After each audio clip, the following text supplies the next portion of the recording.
Okay, I'm going to read this book by Walter and Leo Russell, and it's called Atomic Suicide. Chapter 1. What is atomic energy? In answering this question, let it be ever remembered that God is love, and that this universe is founded upon love. Every action and its reaction in nature must be in balance with each other in order to carry out the purposeful intent of the Creator. Love expressed by action means balanced fulfillment of its own law of equal giving and re-giving. That is the principle upon which this purposeful universe is founded. That which purposefully fulfills the law is good. It will endure and be eternally repeated with more of that which man calls good. Every action of man, likewise, which is founded upon love, is a fulfillment of the law, and is good, and will be eternally repeated. Our action in answering this momentous question is founded upon love for the good of man. If it is purposeful, it will bring good into the world for endless repetition, which is nature's way of working. If it is not balanced and orderly in nature's way of normal growth of her ideal, then that moment of its departure from the good will bring about its own dissolution. That is also nature's way of dissolving that which is unrhythmic and purposeless in the fulfilling of her one law. What is atomic energy? What is this great power which is now to be used for the betterment of life? That is the question which the whole world wants to know. It wants to know because there is great fear in the heart of man that it should not be used, but he does not know why. The only way he can know why radioactivity should not be used is to know what radioactivity is and what it will do. We will briefly state what it is and what it can do in one short paragraph. We will then expand this one paragraph into this whole book for the purpose of giving you full comprehension of its meaning. When you read that one paragraph, which now follows, bear in mind the fact that the supreme effort of humanity is to learn how to live long lives in full strength and repeat them down through endless centuries. Radiation is the normal death principle. Everything in nature dies normally by slowly radiating its heat. Radioactivity is the explosively quick death principle. Radioactivity is man's discovery of how the human race can die quickly and not be able to propagate its kind for many long centuries.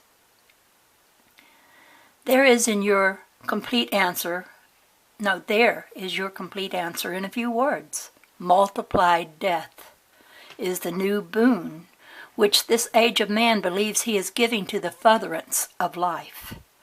Naturally, you do not understand it, but instinct and intuition in you are strong enough to make you fear it. The reason you do not understand it is because you are not yet aware of what makes things live and what makes them die. The entire answer to this supreme question lies in knowing exactly what makes bodies live and what makes bodies die. This cannot be briefly told. In telling it, we must tell you how God constructs and dissolves matter electrically. If answered briefly, you would not comprehend it. The greatest minds among men have been trying to discover this life principle for centuries. When we do fully understand it for you and all mankind, you will also fully comprehend your universe and all of its mysteries. The telling must be a step-by-step process, however, and must keep in mind the purpose of this book, which is to dynamically explain in convincing language and undebatable postulates that the price man will pay for the use of atomic energy is his own inevitable extinction. Nature has a tremendously balanced, rhythmic normalcy in her orderly processes of creation. It is all of it good for man and animal alike when they observe that normalcy. When they defy it or violate it through ignorance of it, nature does not punish them for that violation. Ignorance punishes them. The discovery of atomic energy as a means of obtaining greater heat than an orderly and normal way suitable to environment is as much a breach of nature's orderly processes as it would be if a man violated the law of gravity by discovering that he could get to the bottom of the canyon in a much quicker way than the normal way. No man would do that because he knows better. Atomic energy for industry is as great a violation of nature's way as a defiance of gravity would be, and it is as sure death for the violator of one as of the other. We know that man is not intentionally defying God's law. There is but one other reason why he is doing it, which is that he does not know what he is doing. The law works just as irrevocably and inevitably, however, against him who defies it, as it does for the one who does not know. Man admittedly does not know what he is doing. For long ages he has sought for the life principle in germ, or ultimate unit of matter. He has never found it there and never will.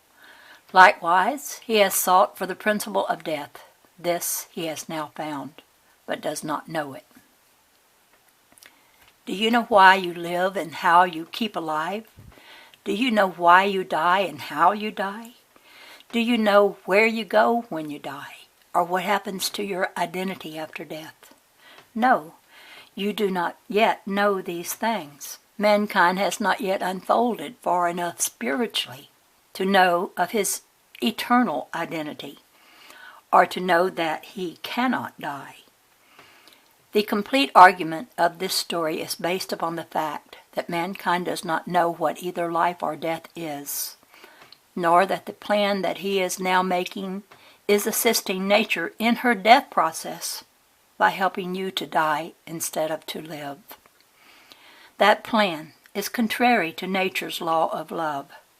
We shall tell you all that you have wondered about regarding life, death, and immortality, so that you will comprehend the magnitude of the crime of man against man, which man has now decided to perpetuate.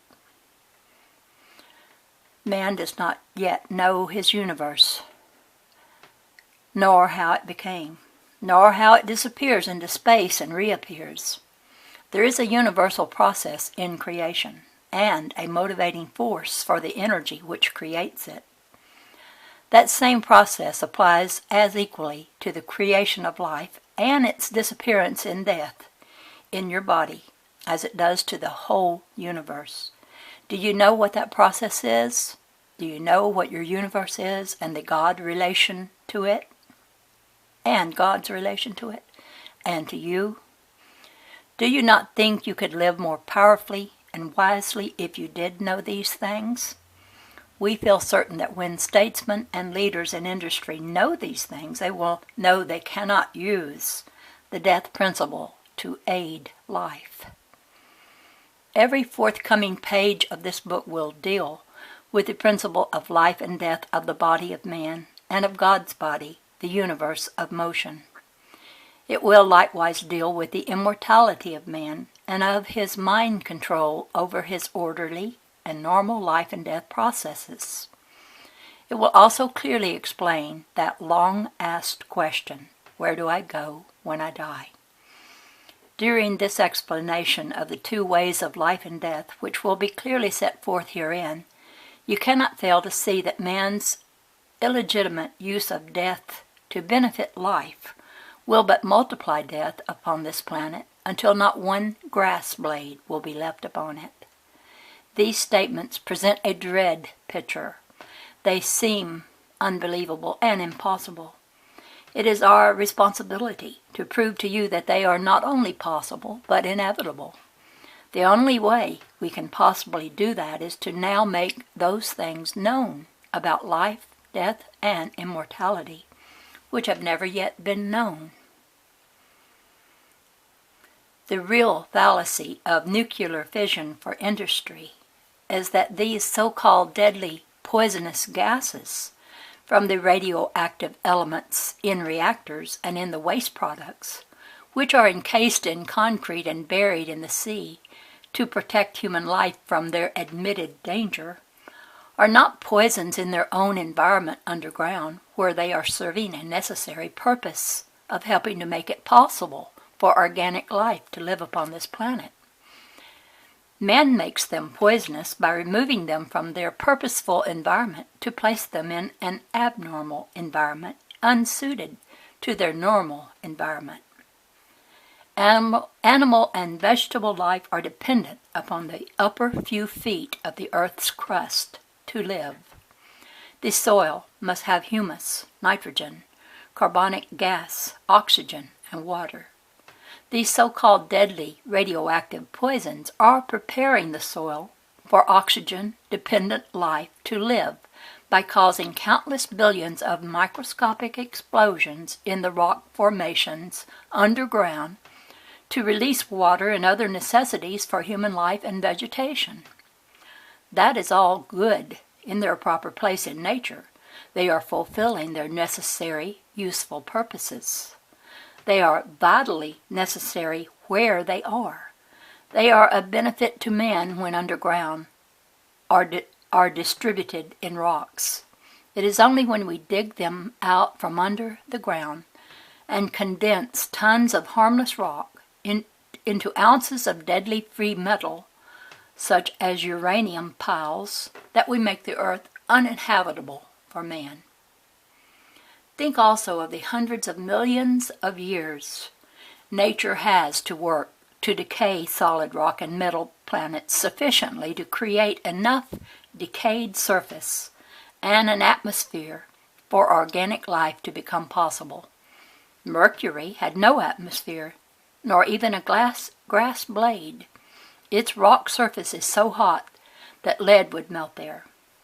Venus is also hot rock, but a soil has begun there, and water is probably there now, but only as steam vapor. For the temperature on Venus is higher than boiling point. Our Earth has had a soil and atmosphere sufficient for simple forms of life ever since it reached its 70 or 80 million mile mark from the Sun. The radioactive metals made that possible. They belong underground, just as dead animals' bodies belong underground. Radioactive metals are dead and die in bodies. That is what is not yet known of them. There are 22 of them, which are killer metals, if we take them away from their rock environment underground in nature and make them a part of man's environment above ground. There are many metals which will not hurt you, such as iron and copper and gold, silver, and many others. This we will clarify in the next chapter in relation to Figure 5. You can live among thousands of living men without being poisoned, but you cannot live above the breath. You cannot live upon the breath of living men without dying from their poison. You cannot, in fact, live upon your own outbreathings. You would soon die from your own poison.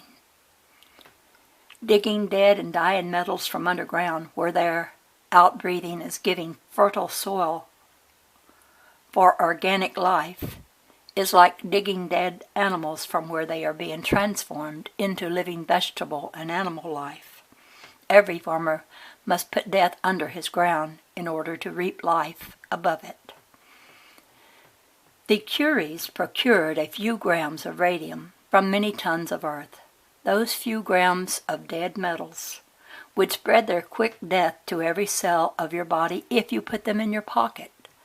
But they would not harm you in the slightest if you slept upon the ground above them. The radioactive metals are giving out their quick death to the rocks in which they are embedded for the purpose of expanding the rocks into the soil and water which mothers life. It should not be dug up from the ground to expand human beings into quick death. If you would have a good example of their purpose in life, which is beneficial to humanity, witness the great bare rock mountains of the West, which are only a few million years old. Compare them with soil-covered, tree-covered, very much older eastern mountains such as the Blue Ridge, White Mountains, and Catskills, where the soil is deep above them and waterfalls and brooks are abundant. Water and soil are decayed and dying rock. They are literally dead rocks. Out of death in nature, life springs. And when life above ground is dead, it gives new life to the death of the earth. These are the things which mankind must know. It knows too little about life and death and how each one interchanges with the other to make death live and to make life die. This is so fundamental a part of the process of nature that you would be very much more interested in her whole processes if you would but give more thought to this one. Take note, for example, that the moment a peach in the dish on your table becomes overripe, you will see fruit flies hovering above it. They were born from it, and other less complex life forms were born from it before that, just as millions of microbes and other primitive life forms are born in your living body, and more complex ones will be born from your dead body. You do not realize that all of your body is not wholly alive at the time. Part of you is always dead or dying, up to your maturity. After that, all of them are slowly dying. The millions of microbes which await more full life in you, are harmless to you while you charge your body sufficiently to insulate your life from their death. About 2 pounds of your body dies every day, and the millions of dead bodies which are in that 2 pounds would kill your live body if you took them back into your metabolism again. Have you ever thought of that? Great cities must have great sanitation departments to guard against just that. Have you ever thought that your every in-breath charges you with power to live, and every out-breath is death? That means that you are perpetually living and dying 30 or 40 times a minute. More amazing still, if you will but give deep thought to it, is the fact that whatever lives in you is not a poison to you, but whatever of your body which does not live will poison you. You breathe in living oxygen, which comes to you from the earth and its foliage. It dies in you, and you breathe out a deadly poison known as carbon dioxide. That carbon dioxide is not poison to the ground, however. It is food to the ground. The earth breaks in that food and breathes it out as oxygen, which is a poison to it, but life to you. Have you ever thought of that? Have you ever thought that the water you drink, the air you breathe, and the food you eat comes from the dead and decaying body of this planet, and that every living body which dies and is returned to the earth recharges the earth with renewed life? You probably have never given this a thought. We ask you to do so now in order that you will more fully understand this next step in your understanding of life, death, and immortality, in addition to beginning to know your universe. This is your next step. We have pictured your simultaneous living, dying body. You must now know that all bodies in all the universe are the same in all respects, whether they are electrons, cells, rocks, metals, trees, men, planets, or suns. All of them live and die in the same manner. All breathe in the charging breath of life and breathe out the discharging breath of death. All of them compress heat and polarize when they breathe in, and expand, cool, and depolarize when they breathe out. Why is this? It is because all bodies are made of and by electric waves, and every characteristic of the electric current is a life and death alternation. The entirety of creation lives and dies in sequences. With this thought in mind, consider the body of this earth in the same way that you would consider your own body. Parts of the earth's body are dead and other parts are dying, just as parts of your body are dead and others are dying. Just as the slight decay of an overripe peach will not hurt you, while a fully decayed one might kill you, so likewise the overripe chemical elements of the earth, which are not too far from carbon, will not hurt you, while the farther they are beyond carbon, the more deadly they become, and the more impossible it is to guard yourself from their quick death. This is the lesson of life and death which you must first know. Step by step, you will know its whole process. You will then be ready to know where you go after you die and fully comprehend it.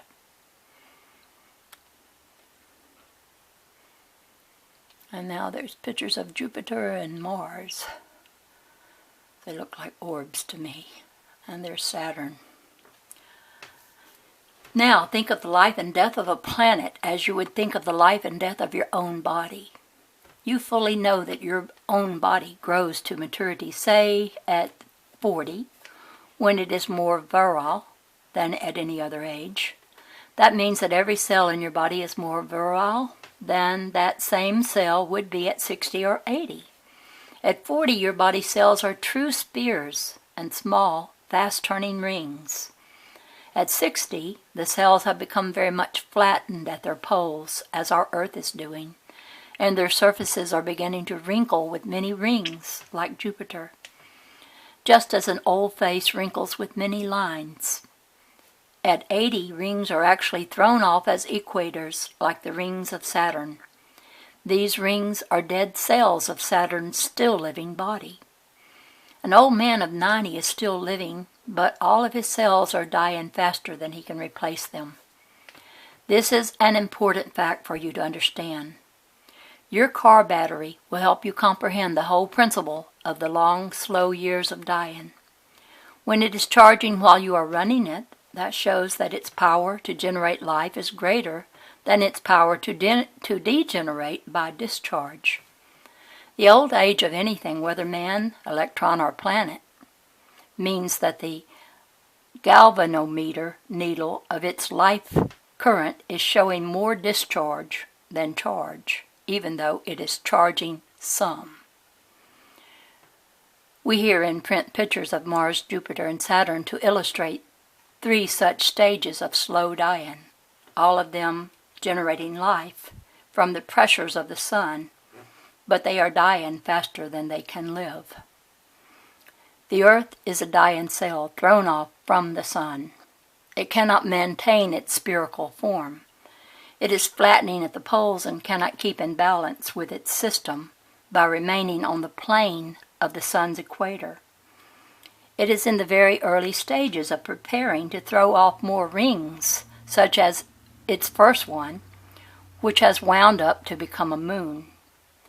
The growth of deserts around its equator is the first early stage of that period. Mars has grown very much older. It still has water, but oxygen-dependent life is nearing its end upon it. Deserts take up a large area of it, and it is more oblate than the Earth. For a good example of old age, witness the wrinkling, expanded, oblate body of Jupiter. It has thrown off many rings and is preparing to throw off more.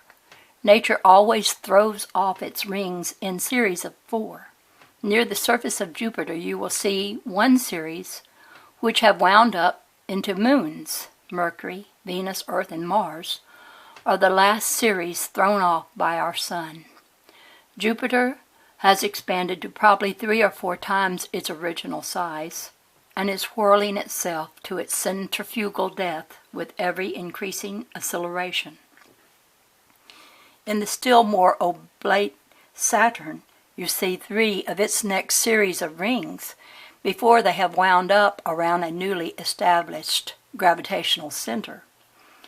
This study of the way planets and suns die will clearly illustrate to you how your body dies.